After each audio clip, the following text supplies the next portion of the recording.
అందరి టార్గెట్ తనూజానే, లోపం ఎవరిది? సంజనాకి ఎందుకంత ఓవర్ తనూజ కోసం ఆడిన సూపర్ హీరో సుమన్ శెట్టికి సీక్రెట్ టాస్క్ ఇచ్చిన బిగ్ బాస్ కెప్టెన్ కంటెండెన్సీకి 3 టీములుగా సిద్ధం.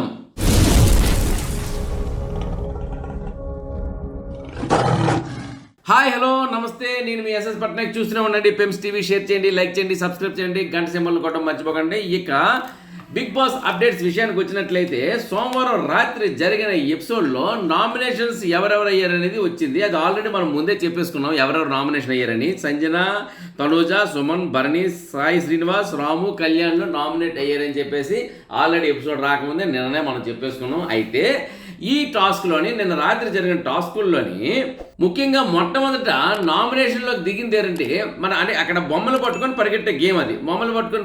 అది కొంచెం కన్ఫ్యూజ్డ్ గేమ్, చాలా కన్ఫ్యూజింగ్ ఉంది. బిగ్ బాస్ వచ్చిన టాస్క్లు అన్నింటిలో కన్నా కన్ఫ్యూజింగ్ టాస్క్ ఏంటంటే ఈ గేమ్ అనుకోవచ్చు. అయితే ఇందులోనే అక్కడ ఉండే హౌస్ మేట్స్ కూడాను చాలా కన్ఫ్యూజ్డ్ కావడం వల్ల 2 సార్లు ఆడిన తర్వాత బిగ్ బాస్ కూడా దాని రూల్స్ రెగ్యులేషన్స్ మార్చడం కూడా జరిగింది. తర్వాత ఏదో మొత్తానికి కన్ఫ్యూజింగ్ లో కానీ గేమ్ జరిగింది.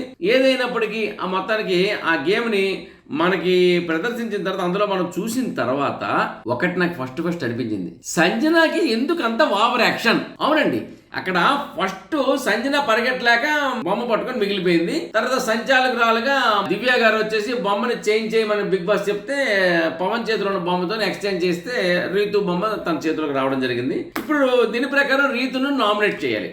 రీతు నామినేషన్ అంటే రీతు నామినేషన్లో ఉంది. రీతు కన్నా నేనెందుకు రూమ్లో ఉండాలి తను చెప్పుకోవాలి. తిన నామినేషన్ చేసేసి నేనెందుకు ఉండాలని రీతు చెప్పుకోవాలి. ఇది గేమ్ టాస్క్. దీంట్లో కొన్ని నామినేటెడ్ చేయడానికి మామూలు వర్డ్స్ అని పెట్టుకోవచ్చు. కానీ నామినేషన్ చేసేటప్పుడు బలమైన వర్డ్స్ లాగా కుండబద్దలు కొట్టినట్టు రీతుపై బురద జల్లి రీతు ఈ కారణాల వల్ల రీతు ఉండకూడదు, నేనే ఉండాలి అని చెప్పారు సంజన. ఓకే, అక్కడికి ఓకే. మళ్ళీ హౌస్లోకి వెళ్ళిపోయి నా కోసం జుత్తు కత్తిరించుకుంది రీతు. ఈ రీతు కోసం నేను ఇలా చెప్పడం నాకు సిగ్గుగా ఉంది, నేను ఎంతో సిగ్గుగా అనిపిస్తుంది, నేను రీతుతో చూడలేకపోతున్నాను, మాట్లాడలేకపోతున్నాను అంటే ఎవరో పోయినట్టు ఏడ్చింది అని చూసినప్పుడు ఇక్కడ లోపల ఏం జరిగింది, ఎవరైనా పోయారేంటా అన్నట్టు కనిపించింది. అసలు ఆ ఏడుపు ఇలాగలా ఏడుపు కాదు. తర్వాత రీతు వచ్చారే నేనేం అనుకోవట్లేదని నేను రీతు చెప్పినా ఆమె అందరూ వచ్చి వాదార్చిన.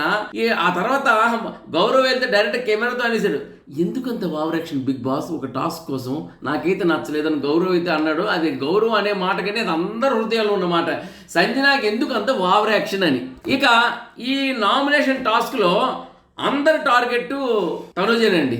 మ్యాక్సిమం అందరూ ఇప్పుడు ఏంటంటే సాయి శ్రీనివాస్కి ఛాన్స్ వచ్చినప్పుడు తనూజ పేరు చెప్పాడు. అదేవిధంగా ఎమాన్యుల్కి ఛాన్స్ వచ్చినప్పుడు తనూజ పేరు చెప్పాడు. తర్వాత అదేవిధంగా మన నిఖిల్కి ఛాన్స్ వచ్చినప్పుడు తనూజ పేరు చెప్పాడు. తర్వాత డైరెక్ట్ నామినేషన్ ఎవరు అని అనేటప్పుడు దివ్య వచ్చేసి కెప్టెన్గా డైరెక్ట్ నామినేషన్ తనూజ అని చెప్పింది. ఇలా చెప్పుకుంటూ పోతుంటే మిగతా వాళ్ళు నామినేట్ చేసినప్పుడు కూడా తనూజ నిలిచినప్పుడు నేనెందుకు ఉండాలి, తనూజ ఎందుకు ఉండకూడదు అని మిగతా వాళ్ళు డిఫెన్స్ చేసుకున్నారు. ఆ డిఫెన్స్ చేసుకున్న కోణంలో భరణి గారికి తనూజ కూడా పడింది. ఎందుకంటే పవన్ భరణిని నామినేట్ చేస్తే సాయి శ్రీనివాస్ తనూజను నామినేట్ చేశారు. ఈ భరణి తనూజ ఇద్దరు ఉండేటప్పుడు భరణి తనూజ టక్ ఆఫ్ గా జరిగింది. ఇంత సీన్ జరుగుతుందని మనం ఊహించాం. సో ఇలాంటి వాటిలో అందరూ తాలూకా పాయింట్స్ ఒకటే, కానీ తనూజ వచ్చేసి ఎందుకు అలా టార్గెట్ చేశారు అంటే కామన్ పాయింట్స్, ఆ పాయింట్స్ నిజమనే అనిపిస్తున్నాయి. అలా టార్గెట్ చేసి తనూజని ఏంటంటే మొత్తం అయినప్పటికీ తనూజని నామినేషన్ నుండి తప్పించారు అందరూ కూడా సంచాలకులు. కానీ ఫైనల్గా వచ్చేసి తనూజ ఎవరిని నామినేట్ చేస్తావు యాజ్ కెప్టెన్గా అని చెప్పేసి దివ్యాని అడిగితే డైరెక్ట్ నామినేషన్ చేసి మన తనూజని. సో ఈ విధంగా ఏంటంటే హౌస్ సభ్యులందరూ టార్గెట్ తనూజనే ఉంది. కానీ వాళ్ళు చెప్పిన పాయింట్స్ అన్ని కూడా రాంగ్ పాయింట్స్ అయితే కాదు, అది మరి నేను చెప్పడం కాదు, అది వాస్తవాలు కనిపిస్తున్నాయి అక్కడ. ఇలా అందరి టార్గెట్ తనూజ మీద వస్తే లోపం అందరిదా తనూజదా? ఇక ఈ గేమ్ ఈ నామినేషన్ ప్రక్రియ చూస్తే తనూజ ఇంకా మారదా అని అనిపించిందండి.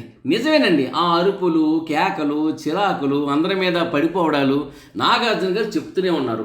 ఆడియన్స్ కూడా చెప్పడానికి వీలు లేకపోయినా కామెంట్ పెడితే ఆమె చూడట్లేదు, చూడడానికి వీల్లేదు. నాగార్జున గారు అందరి తరపున చెప్పారు కదా.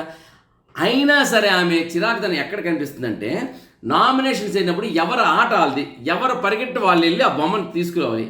కర్మ కాలి భరణి గారు తనూజ పక్క నిల్చున్నారండి. ఆయన కర్మ కాలిపోయింది కాబట్టి నిల్చుని పాపం ఆయన బొమ్మ తీసుకుని వాళ్ళు తీసుకొస్తే మీరు నన్ను ఎందుకు పుష్ చేశారు, అరే అసలు క్లియర్ కనిపిస్తుంది ఆయన పుష్ చేయలేదు పాపం, ఆయన బొమ్మ ఆయన తీసుకున్నారు. ఈమెకి చేయి తగిలిన పాపానికి పోనీ అక్కడితో ఆగిరామే వెనక్కి తిరిగి పరిగెట్టి వస్తున్నప్పుడు రీతు కింద పడిపోయిందని డిమాండ్ పవన్ ఆగి పోనీ రీతుని లేపుదామని ఉద్దేశంతో డిమాండ్ పవన్ ఆగితే ఈమె సడన్గా గుద్దింది. ఆయన కర్మ అక్కడ కాలిపోయింది డిమాండ్కి. నువ్వు నన్ను ఎందుకు ఇలా ఆపేమంటుంది. తనుజ అభిమానులు పిఆర్లు మీరు వేసుకోవచ్చు, కానీ నేను మిమ్మల్ని వేసుకుంటున్నాను. ఇలాగెందుకు ఆపింది, ఇలాగెందుకు ఆపే మన డెమోన్కి అంటుంది ఆమె. ఇలాగెందుకు ఆపింది ఏంటండి, ఇలాగ ఆపాడు ఆ డెమోన్. అక్కడ క్లియర్గా ఉంది కదా. డిమాండ్ పాపం కన్ఫ్యూజ్ అయ్యాడు, పరిగెట్టడం అడ్డుపడుతుంది. అలాగైతే రీతు ఎంతమంది మీద పడాలి. రీతు కింద పడిపోయింది, ఆ మీద మనం సుమన్ పడిపోయాడు, కానీ రీతు గొడవ చేయలేదే. అసలు నోరు పెద్దది అనుకున్న రీతు కామ్ అయిపోయింది. మరి ఈ మాత్రం తగ్గించు. నాగార్జున గారు క్లాస్ పీకినా సరే ఆమె చిరాకుతనం వాయిస్ తగ్గించట్లేదు. ఆమె అందాన్ని డామినేట్ చేస్తుంది, ఆమె ఆనందాన్ని దించేస్తుంది. ఆమెలో ఉన్న చిరాకుతనమే. ఏదేమైనప్పటికండి ప్రతి ఒక్క మనిషికి ఇంకో మనిషి తోడుంటారు అన్నానికి. తనుజ కోసం ఏంటంటే నేనున్నాను, నేను నీకోసం ఆడతానని వచ్చాడు సుమన్. తనుజ బొమ్మ పట్టుకుని ఆడే ప్రయత్నం చేశాడండి. పాపం సుమన్ పరిగెట్టలేక ఓడిపోయాడు. కానీ అప్పుడు తనుజ ఒకటే అంది, హీఈస్ సూపర్ హీరో, తను నా కోసం ఆడిన సూపర్ హీరో, తనకి నేను నామినేట్ చేయడానికి పాయింట్స్ ఏమీ లేవు అని చెప్పి తనుజ క్లియర్గా చెప్పింది. పాపం సుమన్ ఏమన్నానంటే నేను పరిగెట్టలేకపోయిన కారణంగా తప్పు నాలో ఉంది కాబట్టి ఆమెని నేను నామినేట్ చేయను, నన్ను నేను నామినేట్ చేసుకుంటాను సుమన్ అన్నారు. కానీ అది కాదు, రూల్స్ ప్రకారం అలా కాదు, మీరు ఎందుకు ఉండాలి చెప్పండి అంటే తిను ఎందుకు ఉండాలి తిని చెప్పాడు, తనుజ ఎందుకు ఉండాలి తనుజ చెప్పింది. కానీ ఏంటంటే సుమన్ మాత్రం ఆమెను నామినేట్ చేయాలని 50% అనుకోలేదు, ఆమె కోసం ఆడాడు. మొత్తానికి సంచాలకురాలు వచ్చి సుమన్ను నామినేట్ చేశారు.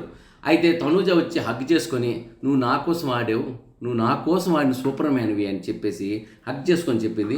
ఆ సన్నివేశం చాలా బాగుంది. సో అదేవిధంగా రాము కూడా ఆడాడు తనతో పాటు, అంటే కాంపిటేటర్కి నిల్చున్నాడు. ఎక్కడ రాము నిల్చున్నాడంటే ఇమాన్యుల్కి ఛాన్స్ వచ్చేటప్పుడు తనుజ నామినేట్ చేశాడు, రీతు వచ్చేసి రాముని నామినేట్ చేసింది.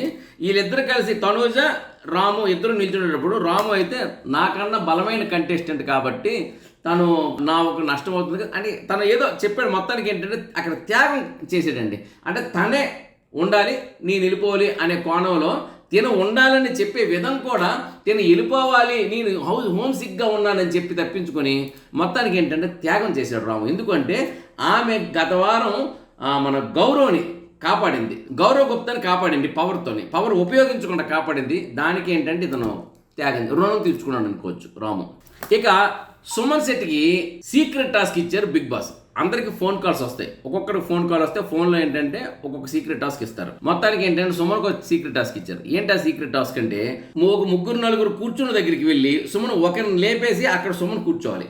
ఆల్రెడీ కూర్చున్న వాళ్ళలో ఒకరిని లేపేసి సుమన్ కూర్చోవాలి, అది ఎవరికి తెలియకూడదు. అలా పర్ఫెక్ట్గా చేయగలిగితే తనకు ఒక సేవింగ్ పవర్ ఇస్తారు. సేవింగ్ పవర్ కానీ లేదంటే మన సేఫ్ కార్డు కానీ ఇలా ఇస్తారు. బిగ్ బాస్ ఏదో ఒక పవర్ ఇస్తారు సుమన్కి. అది మనం రాత్రి ఎపిసోడ్ చూస్తాం. తను అలా కూర్చోబెట్టాడా, తను అలా లేపేసి తను కూర్చున్నాడా లేదా అనేది మనం ఎపిసోడ్లో చూద్దాం. ఇక కెప్టెన్ రేసులో అంటే కెప్టెన్ కంటెండెన్సీకి 3 టీములు సిద్ధంగా అయ్యాయండి. అంటే 3 టీములకి విడిపోయాయన్నమాట. 3 టీములకు విడిపోయినప్పుడు కెప్టెన్ అంటే ఆల్రెడీ నామినేషన్ ప్రక్రియ అయిపోయింది. నామినేషన్ ప్రక్రియ తర్వాత ఇక మిగిలింది కెప్టెన్. ఈ కెప్టెన్ ఎవరు అవుతారు? దీనికోసం కెప్టెన్ కంటెండెన్సీకి పోటీ చేయడానికి 3 టీములుగా ముందు విడారు. ఆ 3 టీముల్లో ఆరెంజ్ టీం వచ్చేసి సాయి శ్రీనివాసు, కళ్యాణ్, దివ్య, సుమన్ శెట్టి ఒక టీం అయితే, పింక్ టీముగా గౌరవ్, ఎమాన్యుల్, తనూజ అండ్ రాము.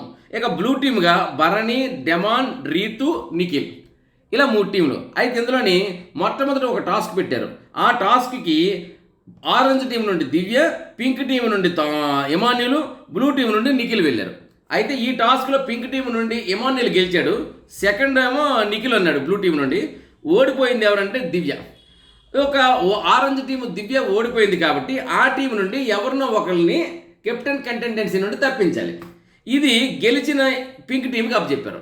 ఈ పింక్ టీంలో ఉన్న మన గౌరవ్, ఎమాన్యుల్, తనుజ, రాము 4 కలుసుకొని ఒక వ్యక్తిని ఎలిమినేట్ చేయాలంటే బలమైన వ్యక్తి ఎలిమినేట్ చేసేద్దాం అనుకున్నారు. ఆ వ్యక్తి ఎవరంటే మన కళ్యాణ్. సో మొత్తానికి ఏంటంటే కళ్యాణ్ ఏంటంటే కెప్టెన్ కంటెండెన్సీతో ఎలిమినేట్ చేశారు. ఇంకా మిగతా టాస్క్లు ఉన్నాయి. ఇంకా ఈ వారం ఎవరు కెప్టెన్ అవుతారు అనేది నేను మీకు త్వరలోనే అందిస్తాను. ఇదండి ఇప్పుడు అప్డేట్స్. మరిన్ని అప్డేట్స్తో మళ్ళీ నేను మీ ముందుంటాను. అంతవరకు సెలవు. మరి నమస్తే. నేను మీ ఎస్ఎస్ పట్నాయక్. చూస్తూనే ఉండండి పెమ్స్ టీవీ. షేర్ చేయండి, లైక్ చేయండి, సబ్స్క్రైబ్ చేయండి, గంట సింబల్ కొట్టడం మర్చిపోకండి.